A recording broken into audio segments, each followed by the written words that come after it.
शिव गोरख मंदिर समिति में आपका स्वागत है। नमस्कार, मेरा नाम है नागेंद्र मोहन और आप देख रहे हैं मेरा चैनल शिव गोरख मंदिर समिति। आज हम बात करेंगे माँ कात्यायनी मुद्रा के विषय में। माता की मुद्रा कैसी है और कैसे हम करते हैं उसको। देखिए, मैंने नवरात्रि में 9 मुद्राएं देने का आपसे वादा किया था। ठीक है, 9 मुद्राएं देने का मैंने आपसे वादा किया था और मैंने बखूबी मुद्राएं आपको दी हैं। कहीं पर भी इनका कोई जिक्र नहीं है, कहीं पर भी आप इनको पढ़ नहीं सकते, क्योंकि ये दिव्य अघोरियों की दी हुई मुद्राएं हैं जो बहुत कम समय में अच्छी उन्नति, समृद्धि, कांति, शांति, प्रकाश और अद्भुत ज्ञान को उदय करके साधक के जीवन को प्रकाशित कर देती हैं। उसका जीवन धन से, समृद्धि से, सुख से ओतप्रोत हो जाता है और बदलने लगता है। तो बिना समय गंवाए हम आज माता कात्यायनी की मुद्रा के विषय में आपसे बात करेंगे। तो देखिए, पहले जान लेते हैं माता कात्यायनी के विषय में। माता कात्यायनी हमारे जो है आज्ञा चक्र में निवास करती हैं। ठीक है, आज्ञा चक्र में वो माता कात्यायनी का निवास है।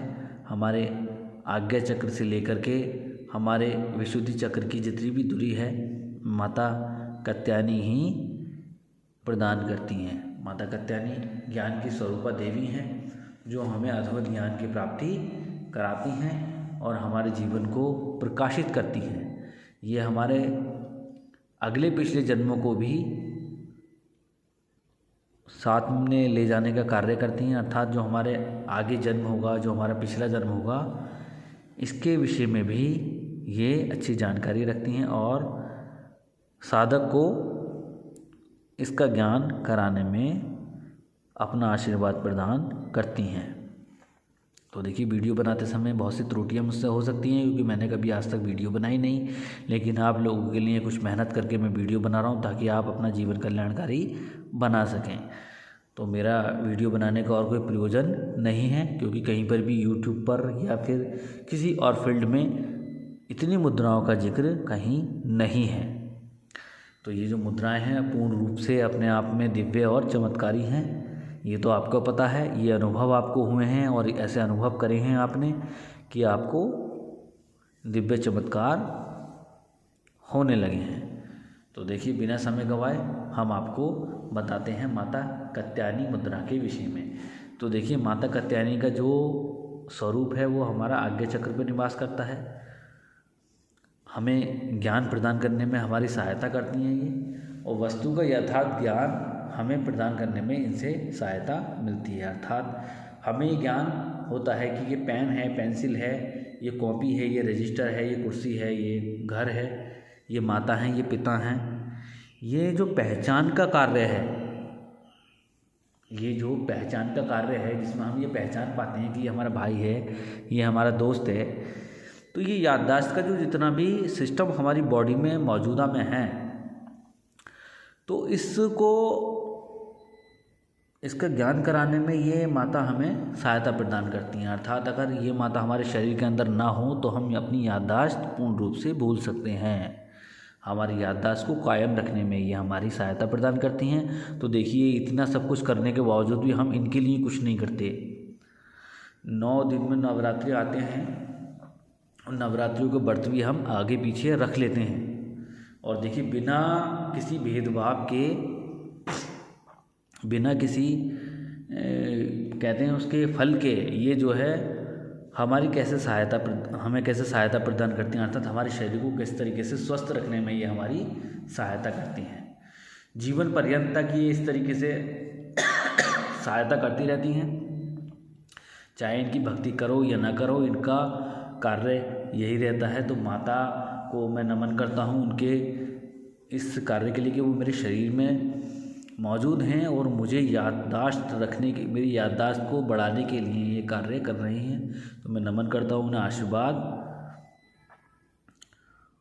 उनका आशीर्वाद मुझे मिल सके, मैं ऐसी कामना करता हूँ।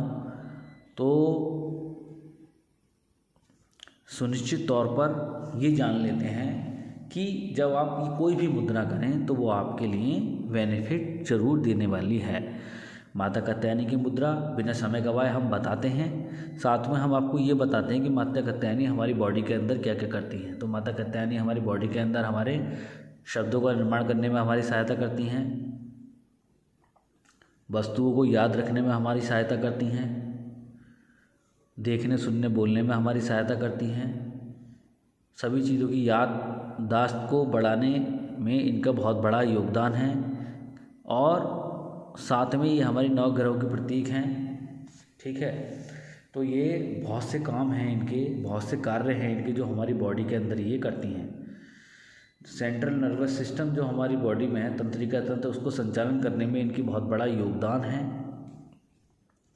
साधक को समाधि तक ले जाने का कार्य भी इन्हीं का रहता है। तो बहुत से काम ये करती हैं हमारी शरीर के अंदर रह करके, लेकिन हम इनके लिए कुछ नहीं कर रहे हैं। ये हमारा दुर्भाग्य है, बहुत बड़ा दुर्भाग्य है। तो आज से भक्ति कीजिए आप और माता कात्यायनी का नमन करके इनका जप कीजिए और इनकी साधना आरंभ कीजिए। इनकी साधना करने का जो भी विधि होगी वो मैं डिस्क्रिप्शन में ज़रूर आपको दूंगा। तो बिना समय गवाए हम मुद्रा जान लेते हैं किस तरीके से हम मुद्रा करते हैं। तो देखिए, मुद्रा करने के लिए आपको 3 तत्वों की आवश्यकता होगी माता कात्यायनी की मुद्रा लगाने के लिए। तो वो 3 तत्व कौन से होंगे? पहला तत्व हमारा अग्नि हो गया, दूसरा तत्व हमारा वायु हो गया, तीसरा तत्व हमारा आकाश हो गया। ये 3 ही तत्व हैं, जी हाँ, जो हमारे इस कात्यायनी माता की मुद्रा को पूरा करेंगे। क्योंकि ये 3 तत्व ऊपर हैं। माता कात्यायनी की जो गति है ऊपर की ओर है। ये माता कात्यायनी हमारे शरीर में ऊपर की ओर गति करती हैं, अर्थात इनके जो शक्ति का संचालन है वो ऊपर की ओर है, अर्थात हृदय से ऊपर।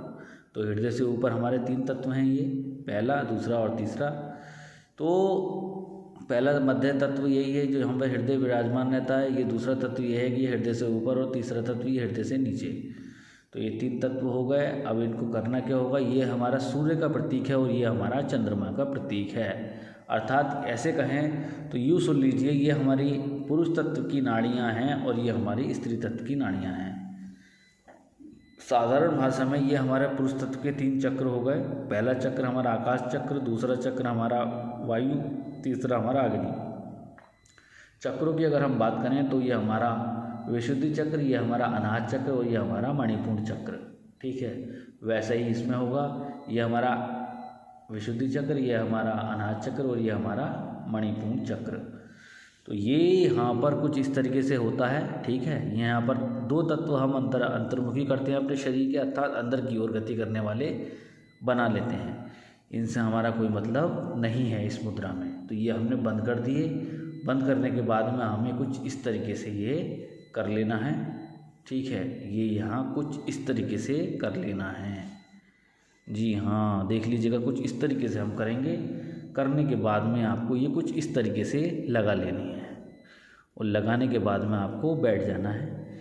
यहाँ से यूँ भी कर सकते हैं, यहाँ से यूँ भी कर सकते हैं। ठीक है, ये आपके जो आपने प्रैक्टिस करी है उसके ऊपर निर्भर करता है।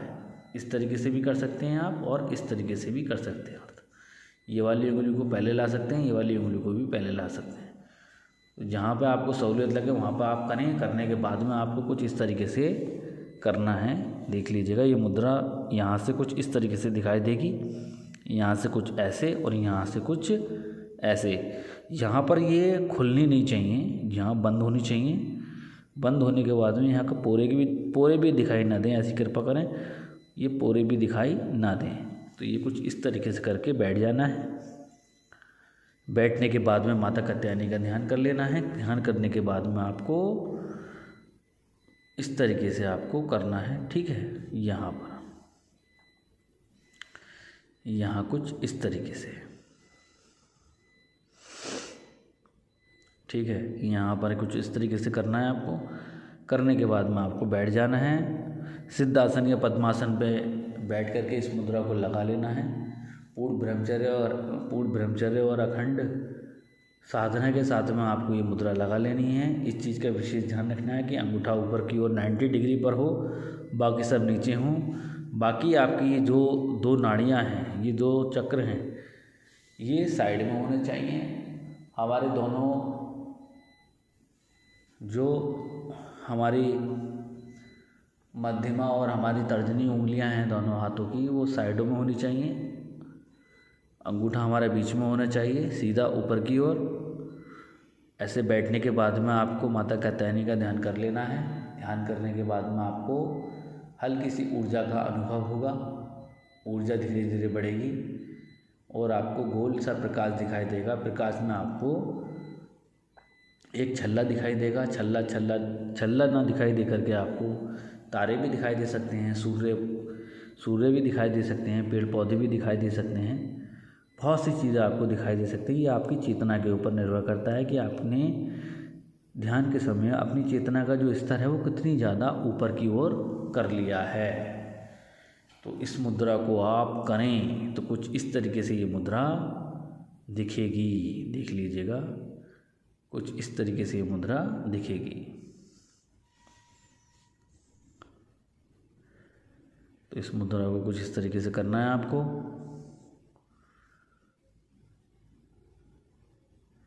करने के बाद में आपको अच्छा अनुभव इसमें होगा। बहुत अच्छा फल इसमें आपको मिलने वाला है। बहुत अच्छी अनुभूति आपको इसमें मिलने वाली है। आपका जो सूर्य तत्व है, जो आपका चंद्र तत्व है, सूर्य और चंद्र की जो नाड़ियाँ हैं वो एक हो जाएंगी, एक मिलने लगेगी। आपके शरीर का स्त्री तत्व और पुरुष तत्व एक हो जाएगा और आप परम चेतना में लीन होने लगेंगे इस मुद्रा को करने से। तो धीरे धीरे इस मुद्रा को करने के उपरांत आपको खोल लेना है। खोलने के लिए आपको कुछ इस तरीके से सहूलियत के तौर पर आप इस तरीके से भी कर सकते हैं इस मुद्रा को। अगर आपको सहूलियत लग रही है, आपको ये लग रहा है नहीं कि ये इस तरीके से करने में सहूलियत है, तो आप इस तरीके से भी करके इसमें बैठ सकते हैं। ठीक है, यहाँ पर तो मैं इस तरीके से बता रहा हूँ, यहाँ पर आप इस तरीके से भी खोल कर बैठ सकते हैं कुछ इस तरीके से। ठीक है, तो देखिएगा कुछ इस तरीके से भी आप कर सकते हैं इसको, और आप इस तरीके से भी कर सकते हैं। यह आपके सहूलियत के ऊपर डिपेंड करता है। एंगल डिपेंड आपके ऊपर करता है। मुझे ये वाला एंगल ज़्यादा सही लगा तो मैं ये यूज़ कर रहा हूँ।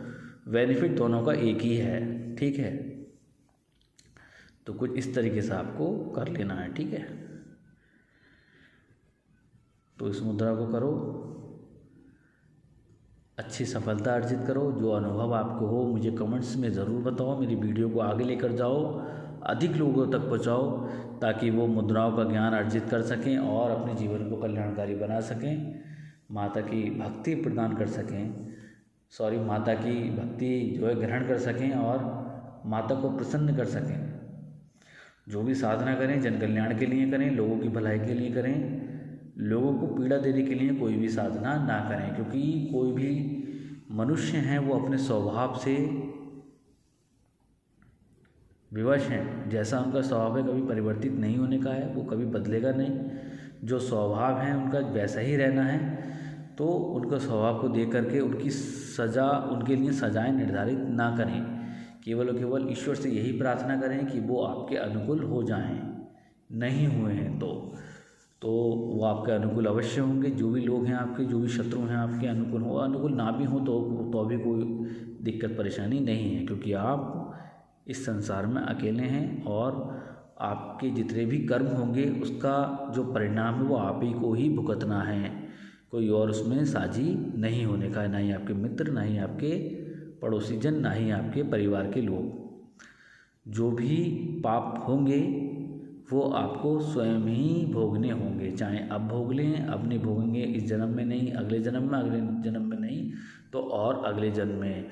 कुछ पाप तो ऐसे कर बैठता है मनुष्य इसी जन्म में कि वो कई जन्मों तक उसको भोगने पड़ते हैं, लगातार भोगता रहता है और भोगने के पश्चात भी वो बढ़ते ही रहते हैं, कभी ख़त्म नहीं होते। तो मिलते हैं, पापों के ऊपर एक अलग वीडियो बनाएंगे, पुण्य और पापों के ऊपर एक अच्छी वीडियो बना करके आपको दूंगे हम। तो मिलते हैं अगली वीडियो के साथ में, एक नई मुद्रा के साथ में। जय महाकाल। तो मुद्रा को ठीक प्रकार से करें, कोई भी लापरवाही मुद्रा में ना करें। अधिक लोगों तक इस वीडियो को पहुंचाएं और सभी का सम्मान करें, सभी का आदर करें, सत्य बोलें, प्रेम से बोलें और अधिक लोगों की सेवा करें, उनका आशीर्वाद प्रदान करें, उनका आशीर्वाद लें, बड़ों का आशीर्वाद लें, उनके चरण स्पर्श करें। बहुत सी चीज़ें जो एक साधक को करनी चाहिए, वो बहुत सी चीज़ें हैं। नियम आपको बताएंगे अगली वीडियो में। मिलते हैं अगली वीडियो में एक नई मुद्रा के साथ में। जय महाकाल।